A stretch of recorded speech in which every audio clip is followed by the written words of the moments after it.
When they were asked how they developed their most inspired concepts or inventions, noted personalities such as Albert Einstein and Nikola Tesla made it clear that it is not through some laborious process of thought, but through an inspiration, a vision, a process of understanding that is outside the normal function of the mind life body in its limited functionality.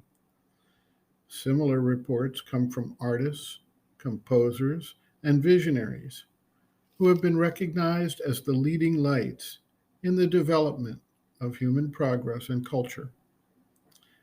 It becomes clear that the progress of humanity in all these fields of endeavor comes about through the influence of powers and forces acting beyond the normal human range, but interacting with our human instrumentality and providing guidance, direction, and specific focus to the efforts. Even if we look at the developments of physical culture, such as the peak of gymnastics, the training of the instrument only takes the gymnast so far, and at some point, there has to be a total reliance on the working of a force of coordination, timing, and action that goes beyond the struggle of physical effort. We see leaders in all fields who rely on the ability to motivate and inspire through a force that goes beyond the normal daily range of our external lives.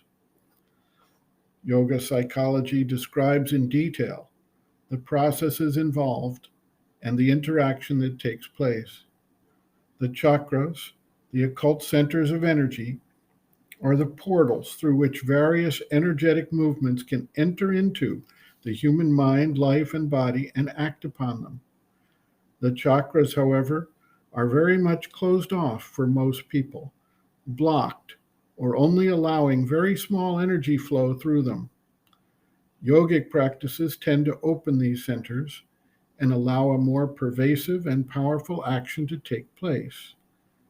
In the integral yoga, this involves the opening of the psychic being deep within and the contact with the inner mind, life, and body, as well as with the higher mental and spiritual ranges beyond the mind. Sri Aurobindo describes this inner working as taking place behind the veil, a concept he uses to illustrate that our fixation on the outer world, outer life, outer personality represents a very limited understanding of the full significance of life, similar to the fact that during daytime, the veil of the outer world hides from us and distracts us from the immensity of the universes, galaxies, stars, solar systems, etc., of which we are a part, and the significance of which remains very much hidden from our external lives. When the veil of the solar day is removed at night, we can gaze into the distances and open ourselves to the deeper and wider reality within which we exist. Sri Aurobindo writes, quote, "The real self is not anywhere on the surface, but deep within and above. Within is the soul supporting an inner mind, inner vital, inner physical, in which there is a capacity for universal wideness, and with it for the things now asked for: direct contact with the truth of self and things, taste of a universal bliss, liberation from the imprisoned smallness and sufferings of the gross physical body. Even in Europe, the existence of something behind the surface is now very frequently admitted, but its nature is mistaken, and it is called subconscient or subliminal, while really it is very conscious in its own way, and not subliminal, but only behind the veil. It is, according to our psychology, connected with the small outer personality by certain centers of consciousness, of which we become aware by yoga. Only a little of the inner being escapes through these centers into the outer life, but that little is the best part of ourselves and responsible for our art, poetry, philosophy, ideals, religious aspirations, efforts at knowledge and perfection. But the inner centers are for the most part closed or asleep. To open them and make them awake and active is one aim of yoga.